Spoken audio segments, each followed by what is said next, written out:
तो surgical strike और air strike वाले पहले ही देश देख चुका है और जिस तरीके से 5 कड़े निर्णय लिए गए हैं उसके बाद अब कहा जा रहा है कि और सख्त एक्शन लेने की जरूरत है, जिसकी तैयारियां की जा रही हैं। ज्यादा बातचीत के लिए हमारे साथ हमारे खास मेहमान जुड़ गए। मेजर जनरल ए के सिवाच हैं हमारे साथ, डिफेंस एक्सपर्ट हैं। साथ ही साथ हमारे साथ अचल मल्होत्रा हैं, farmer deputy permanent representative of India, UN में रह चुके हैं, वो भी हमारे साथ जुड़ चुके हैं। डॉक्टर रिजवान भी हमारे साथ हैं, पॉलिटिकल एनालिस्ट हैं। और साथ ही साथ मीर फरीद हमारे साथ, हमारे संवाददाता भी जुड़े हैं। सबसे पहले मीर फरीद का हम रुख कर लेते हैं। मीर, समझना चाहेंगे फिलहाल ताजा स्थिति क्या है, किस तरह का माहौल है?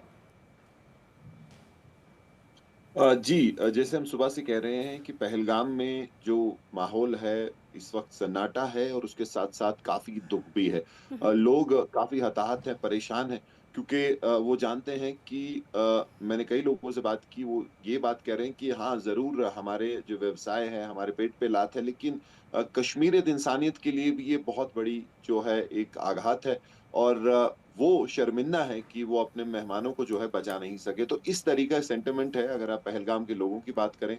लेकिन जो ऑपरेशन चल रहा है ग्राउंड जीरो क्राइम सीन पे, आज बहुत गतिविधि वहां हुई। गृह मंत्री अमित शाह वहां आए, सीनियर जो ऑफिशियल्स हैं अलग अलग बेल्ट फोर्सेस के, इंटेलिजेंसीज के, वहां पे आए और एक मैसेज भेजी कि सरकार काफी सीरियस है इस मसले को लेके। और खुद जो गृह मंत्री हैं जी। ज्यादा यहाँ रहते हैं, लेकिन सीसीएस मीटिंग में उनको हिस्सा लेना था। और अभी भी सुरक्षा बल, चाहे ज्वाइंट फोर्सेस की बात करें तो ऑपरेशन चल रहा है। और न सिर्फ वहां बल्कि कुलगाम, उड़ी और कई और जगह पे भी जो है मुठभेड़ें और ऑपरेशन चल रहे हैं। और साफ तौर पर निर्देश है कि इन ऑपरेशंस को न सिर्फ पहलगाम तक बल्कि घाटी के बाकी जो हिस्सों में भी ऑपरेशन किए जाए ताकि सुरक्षा स्थिति जो है पूरी तरह संभले। जी।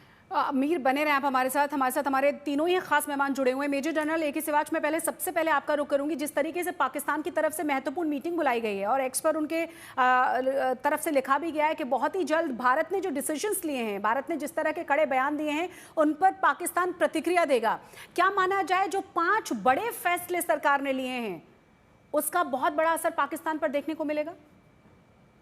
देखो, सच्चाई बात है शशि, इस बार भारत ने अपना मन बना लिया है कि ये नहीं कि एक मिलिट्री ऑपरेशन ही किया जाएगा। अब कॉम्प्रिहेंसिव एक स्ट्रेटजी के तहत काम होगा, जिसमें इकोनॉमिक भी, डिप्लोमेटिक भी और मिलिट्री सोल्यूशन भी। अगर आप देखें जिस प्रकार से 1960 की जो इंडस वाटर ट्रीटी है उसको हेल्ड इन अबेंस कर दिया गया है। ये आपको पता ही है कि इसके 6 रिवर हैं, जो कि 3 ईस्टर्न रिवर जो सतलुज, रवि, ब्यास का जो पानी है वो सारा का सारा हमें मिलता है। और जो वेस्टर्न है, इंडस, झेलम और चेनाब का, वो जो है पाकिस्तान को मिलता है। मगर क्योंकि भारत इस्तेमाल नहीं करता, इवन ईस्टर्न नदियों का पानी पाकिस्तान को चला जाता है। मगर अब जो है हेल्ड इन अबेंस के कारण आप देखेंगे पानी में भारी कमी आएगी पाकिस्तान की तरफ। और पाकिस्तान की जो एग्रीकल्चर सेक्टर पर जहां इनकी 25% जीडीपी डिपेंडेंट है, उस पर बहुत इम्पैक्ट होगा। और मुझे लगता है कि इरिगेशन में काफ़ी कमी आएगी।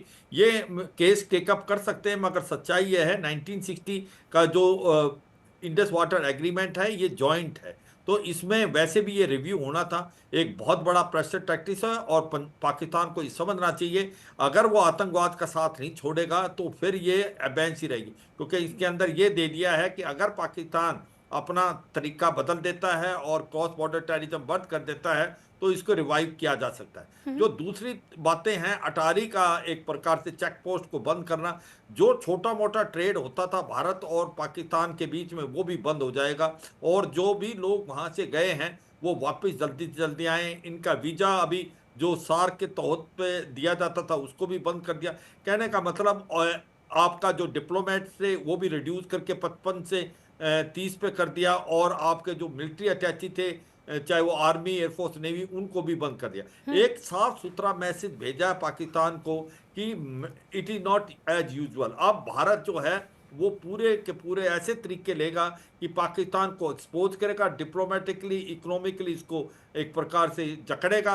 और मिलिटरली अभी ऑप्शन भारत के पास खुले हुए हैं। ये कैसे करेगा वो आपको पता है, जब उड़ी हुआ था तो हमने सर्जिकल स्ट्राइक किए थे, जी। पुलवामा हुआ तो बालाकोट, हम करीब करीब खैबर पख्तूनख्वा में 90 किलोमीटर जाके उनका जो जैसे मोहम्मद का एक ट्रेनिंग कैंप था उसको बर्बाद किया था और करीब करीब 250 आतंकवादी मारे थे।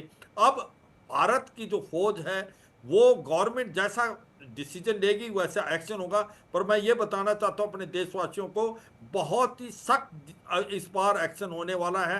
भारत के पास हर तरह के सोल्यूशन है, चाहे वो एयर पावर का इस्तेमाल करना, नेवल पावर का इस्तेमाल करना या ग्राउंड फोर्सेस का इस्तेमाल करना। ये जो भी एक्शन लिया जाएगा वो इस एम से लिया जाएगा कि पाकिस्तान की आर्मी को हिट हो, पाकिस्तान की आईएसआई को हिट हो जो आतंकवादी भेजते हैं। तो इसका मतलब ये है place of own choosing, time of own choosing के तहत लिया जाएगा। तो ओवरऑल मैं यही कहूंगा शशि, इस बार भारत ने आर पार की लड़ाई लड़नी है। एक प्रकार बहुत बार समझा लिया पाकिस्तान को, पाकिस्तान एक आतंकवाद का गढ़ है। देखो पाकिस्तान की सबसे बड़ी प्रॉब्लम क्या है, पाकिस्तान हरदम डिनाइल मोड पर रहता है। पाकिस्तान गुड और बैड टेररिस्ट में फर्क करता है। वो आतंकवादी जिसको भारत की तरफ भेजता लश्कर तोबा जैसे मोहम्मद, उनको ये गुड टेररिस्ट बोलते हैं, और जो तारिक तालिबान पाकिस्तान जो कि उनको काटता है उसको बैड टेररिस्ट बोलते हैं, और खुद बोलते हैं हम भी टेररिज्म का विक्टिम है।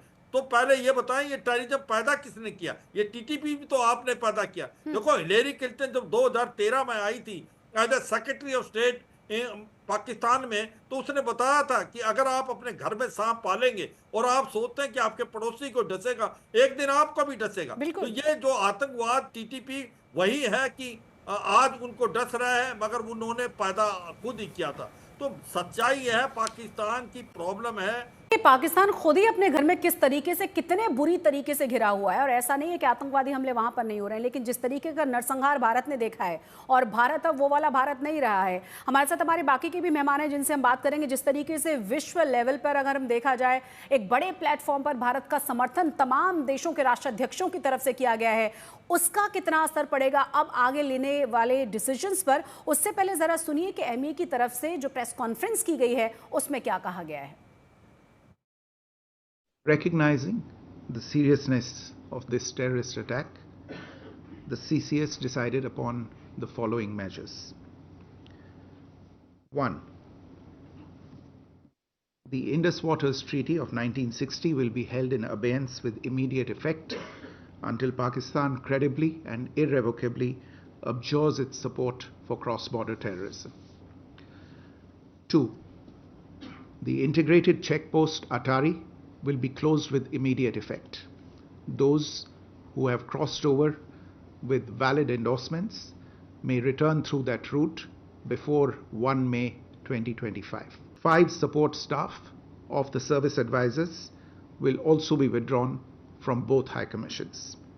The overall strength of the High Commissions will be brought down to 30 from the present 55 through further reductions to be effected by 1st May 2025. Pakistani nationals will not be permitted to travel to India under the SAARC visa exemption scheme visas. Any SVAS visas issued in the past to Pakistani nationals are deemed cancelled.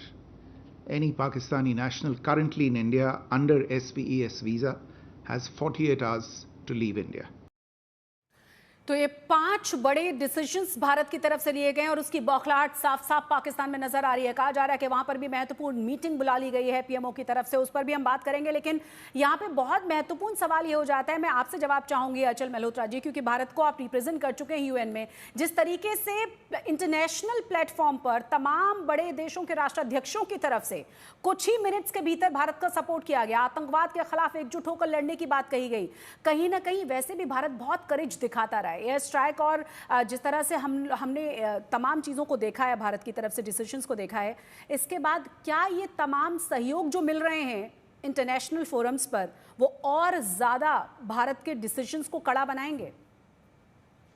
जी बिल्कुल। देखिए, जब आप कोई कड़ा निर्णय लेते हैं, खासतौर से जिसकी डायमेंशंस मिलिट्री डायमेंशंस होती हैं, तो ऐसे में इंटरनेशनल सपोर्ट या सिंपैथी का होना एक एडिड पॉइंट हो जाता है। चाहे वो बांग्लादेश वॉर के टाइप में था या आज की परिस्थितियों में। हकीकत यह है कि भारत ने आतंकवाद के खिलाफ लड़ाई जो छेड़ने की मुहिम है, ज़ीरो टॉलरेंस अगेंस्ट टेररिज्म, इसे लेकर बहुत काम किया है और दुनिया के सब बड़े देश जो हैं भारत के साथ सेम पेज पे हैं। तो जहाँ तक ज़ीरो टॉलरेंस अगेंस्ट टेररिज्म का सवाल है, अगर उसकी बैकड्रॉप में अगर इंडिया कोई कड़ा मिलिट्री एक्शन लेता है तो कम से कम हम ये इत्मीनान कर सकते हैं कि बाहर से कोई प्रेशर हमारे ऊपर नहीं आएगा कि इसे रोका जाए। सिंपैथीज़ हमारे साथ होंगी। और वैसे भी देखिए आज की तारीख में ट्रेंड यही चल रहा है कि यूएन हो या दूसरी ऑर्गेनाइजेशंस हो, उनकी रेलेवेंस बहुत कम हो गई है। अभी माइट इज राइट वाली बात होगी। अब देखिए इजराइल अगर हमास को न्यूट्रलाइज करना चाहता है, जो एक टेरर ऑर्गेनाइजेशन है, तो कोई रोक टोक नहीं है उसमें। इसी तरह से अपने पॉलिटिकल ऑब्जेक्टिव्स के लिए यूज ऑफ फोर्स जो है, एक मेरे हिसाब से नॉर्मल नॉर्म बन गया है। चाहे वो रशिया का उक्रेन का आप अगर एग्जाम्पल ले ले, तो रशिया ने भी अपना पॉलिटिकल ऑब्जेक्टिव्स पाने के लिए, विच इज़ की नाटो को दूर रखा जाए रशियन बॉर्डर से, तो उन्होंने भी यूज़ किया है फोर्स। तो इस सब परिस्थितियों को देखते हुए और ये देखते हुए कि पूरी दुनिया इस दोज हू मैटर इस बात को मानते हैं कि पाकिस्तान आतंकवाद का एपिसेंटर है, और जहाँ तक हो सके अगर उससे कोई सबक सिखा रहा है तो फिर उसमें कोई टांग अड़ाने वाला नहीं। बाकी हमें ये उम्मीद नहीं करनी चाहिए कि पाकिस्तान के ऊपर हमारा करीब से करीब दोस्त भी, चाहे वो अमेरिका हो, चाहे वो फ्रांस हो, चाहे वो रशिया हो, किसी किस्म की सैंक्शंस लगाने वाले हैं, जी। इस बात की मुझे बिल्कुल उम्मीद नहीं है। ऑल सेड एंड डन, अभी भी अमेरिका के कुछ स्ट्रैटेजिक इंटरेस्ट पाकिस्तान में हैं, बलूचिस्तान में भी हैं, उन्हें बेस भी चाहिए वहाँ, उन्हें अफगानिस्तान पर नज़र रखनी है, ईरान पर नज़र रखनी है। तो इन सब चीज़ों के चलते हुए, लेकिन गोइंग बैक, मॉरल सपोर्ट जो है, पॉलिटिकल मॉरल सपोर्ट, कि अगर भारत पाकिस्तान के खिलाफ कड़ा कदम उठाता है, तो फिर ये देख लीजिए कि कोई भारत के खिलाफ जो है किलाबंदी नहीं करने वाला है। तो मुझे लगता है कि इवन इस्लामिक वर्ल्ड में भी इस बात को लेकर कोई ज़्यादा हमें रेजिस्टेंस नहीं मिलने वाला, क्योंकि पिछले कुछ सालों में हमने इस्लामिक देशों के साथ संबंध बहुत अच्छे बनाए हैं। जी। हाल ही में सऊदी अरेबिया में थे हमारे prime minister, strategic partnership council की मीटिंग रिव्यू हुई।